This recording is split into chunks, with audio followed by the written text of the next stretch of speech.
This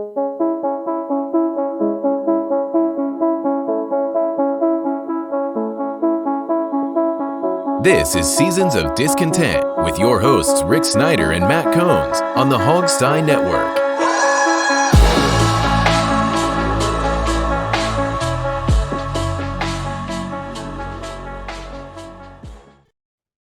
Welcome to Seasons of Discontent, Season 7, Episode 7, brought to you by Rick Snyder's Washington on YouTube. And I'm Rick Snyder. I'm Matt. And we're back discussing all things Washington life and sports as part of the mighty Hogstye Network on audio and here on YouTube for video. All right, momentous time for our audience. They don't know this, but Matt is officially an old man, turned 40. 40, got gray in his beard, good Lord. So I got him a present that he's going to open live on the show. Hopefully it won't bite him, but, There's no telling with you. I've known Matt since he's about 5, so I've seen a lot of birthdays with him, including his party yesterday. Mm-hmm. And I wrapped it myself. I can tell. Yeah. You should have told me I needed a knife. That's just, I'm moving, so I got boxes everywhere. I just grab one.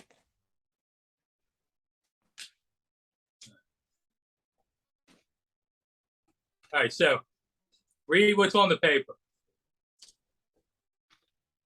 Best wishes. Right. So it's a box of best wishes. And whenever Jesus. Every time you feel down, you just read the box for a best wish. You can last all year long with that. Hey, to be fair, you did bring me beer yesterday too, so I'll accept that. My wife thought that was funny, so I knew it was a good one. It was a good one. That's a good one. Been like, no, you can't do that. But whatever. So there you go. Box of best wishes.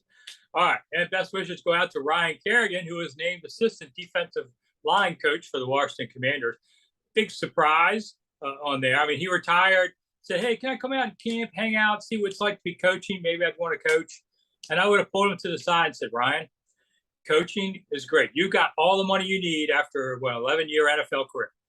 So go coach high school where you can have some fun with it, because the NFL is nothing but work and 80-hour weeks for assistant coaches and stress, and you got to move all the time. Go find a high school and have some fun with the kids. Mm-hmm. But they let them, they added them, and it's a win-win for everybody.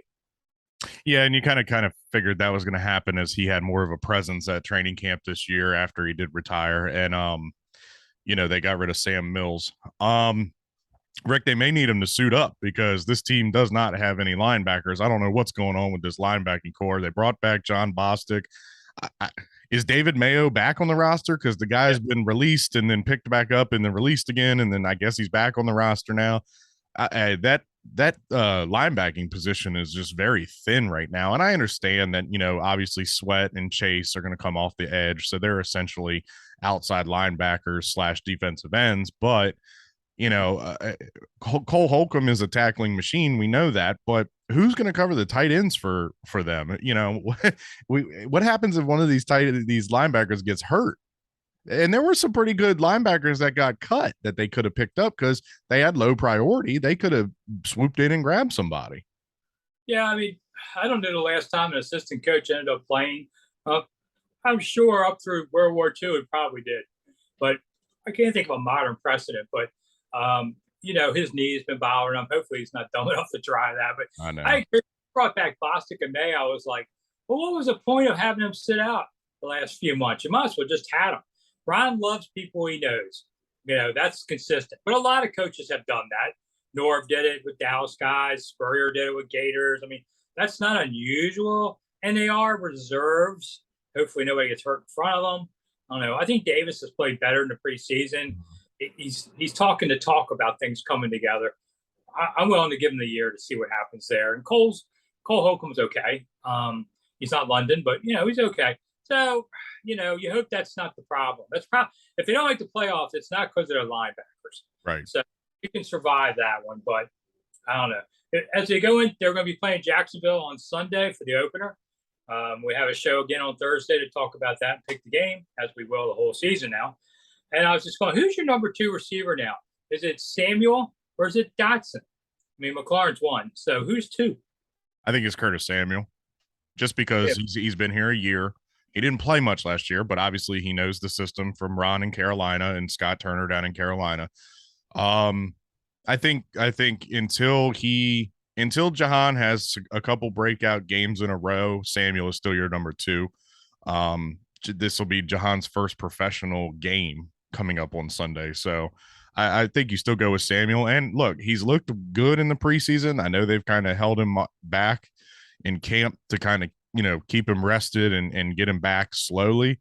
Hopefully he makes the impact this year that he was supposed to have last year. I mean, last year there was talk of using him like Deebo Samuel out of the backfield, catching balls, doing all kinds of stuff. So hopefully he can be, sort of an X factor for this team on offense. I'd say Samuel is number two entering the season, Dotson exiting the season. Yeah, I can see that. All right, tight ends. I don't know if Logan Thomas is going to be back. I don't think so for the first game, but we'll know more about that midweek, probably by Friday. Ron all coaches don't like to tell you anything. The NFL only makes injury reports mandatory now because of betting. Because if you're hiding things and then you talk about the integrity game and people aren't betting, the NFL ain't making its money.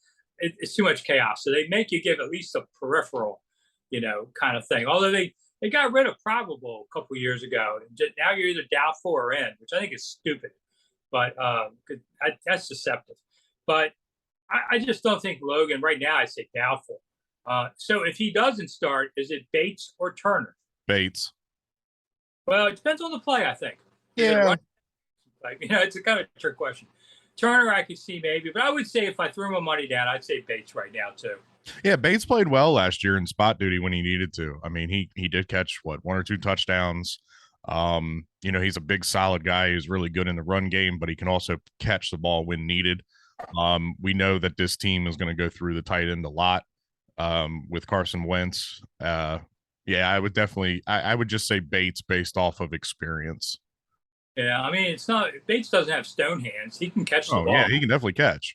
I mean, he had a big at Boise State in the end. He caught a lot of balls. So we know he can.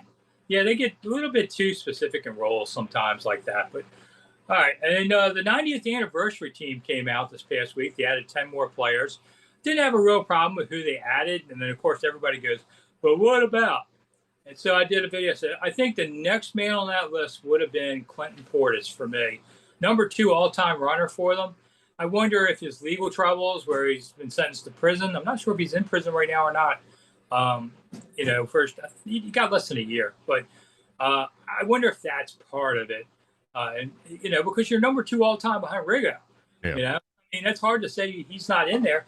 He carried this team for 3-4 years. Very popular player, good guy.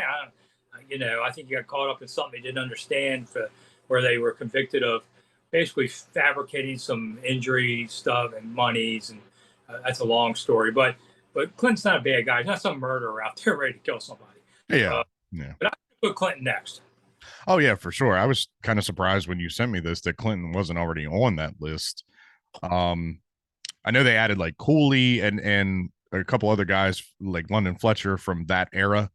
And, as far as the offense goes for Shanahan, the Shanahan years and before Shanny, it was Portis and Cooley were the main 2 threats aside from Santana. That was and as much as we've always heard of how close Portis and Dan were, it's kind of surprising that he's not there. So yeah, I would definitely say he's next man. Yeah. Yeah. Legal system. So in 10 years, when you're doing your show with somebody else, give me a shout out. Let me know if Clint got on. Well, the good thing is they do this every 5 years. Oh, do we? Oh, all right. Yeah, because didn't they do them during the 85th anniversary? I can't remember. The mind's going. Yeah. And then LeVar Arrington would have been my next guy up. A little short on the numbers. He only did, I think, 6 years here. I thought LeVar at one time was going to be one of the greatest players ever. Injuries and some fighting with the coaches and a contract dispute and all these things kind of led him. And then he had a motorcycle accident that ended his career elsewhere. But LeVar, man, he had a few awesome years there. I would have put him on. Yeah, LeVar. God, I'd have to see the whole list because I'm sure like Chris Samuels is still on there, is already on there. You just try to think of guys that were so impactful for this team over the past couple of years, because this is where we're at right now. You know, we've pretty much gone through everybody in the 70s and 80s genres or eras. Now we're going into the 90s and 2000s teams. Yeah, I mean, look, I still remember on draft day when they had back-to-back picks and they took Samuel and LeVar. You could just kind of see this team was going to be something. And, you know, Chris Samuel was a hell of a talent for many years for this team. LeVar, not so much. You know, like you said, the injuries kind of hindered him, the fighting with coaches, the contract stuff, and then he ends up going to New York. And when he opened his restaurant over in Landover, that's when he had his motorcycle accident. So, you know, it was a short career. Just like Clinton. Clinton was only here for what, 5-6 years, I think, or something like that. I know he left in 11, I think. Yeah, that's a running back. They're going to have shorter careers. Yeah, but and it's the same thing, you know, just like I talked about with them drafting Samuel and LeVar.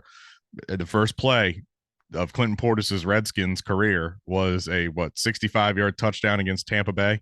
I mean, You can't make a better debut than that. And then, you know, I know Clinton had the 3 yards in a cloud of dust type mentality sometimes, and he was breaking down and stuff like that. But, you know, it was cool when it was him and Sean and Santana. You know, you had the U crew, and he would do all the characters for the press, you know, at Redskins Park. That was fun, man. It was a fun time. You know, I just, you know, like you said, he got caught up in something he doesn't quite understand. I don't think those little legal troubles would keep him out, considering the legal troubles that the owner might be in, but you never know. And the most controversial one, Kirk Cousins. I wouldn't have. Now, Kirk had the best statistical years they've had of anybody in quite a while, you know. But to me, Kirk's stats are empty calories. They look good, but they mean nothing. You know, didn't win games at all. So stats, I wouldn't be fooled by the numbers on that one. That's an analytics one. But most people are upset how he left. And, you know, whatever. I mean, he's not the first player to say it's about me and making money. And Bruce Allen screwed everything up anyway. Yeah, so, Jay Gruden was on with the Junkies. He kind of mentioned it was Bruce's fault. Oh, yeah. That was all fault. So, yeah, it was an interesting time for the 90th team again. Let's see what they do with the next one. But, you know, I mean, Ryan Kerrigan made it too. So, you know, Trent Williams made it. I was a little wondering what they would do because, you know, say, we're polling people, but it's not a transparent process. You know, they could have had Trent as the number one vote getter, and somebody in the office could have said, well, screw that, you know, so, and you'd never know. Yeah. So, you know, I really thought Chris Samuel was a little better than Trent, and he never got any problems with the league like Trent did suspended. You know, he was more durable than Trent. I think he was every good as Trent. Now, Trent may separate himself in his last part of his career here in San Francisco. You know, he had a great year last year, and he probably could have a few more. And sitting out a year in a contract dispute probably added 2-3 years to his career. Because, you know, your body, these guys been banging since they were like 6 years old. And, you know, by the time you're 30, man, you kind of wore out. So it might have helped him a little. So, I don't know. All right, I think we're running out of time. So, but don't forget the live chat, 8 to 9 Eastern on Monday. Come to YouTube, hang out with us. Matt might even show up. Who knows? We'll see. And all right, and we'll be back Thursday. I'm Rick Snyder. I'm Matt. See you soon. Bye.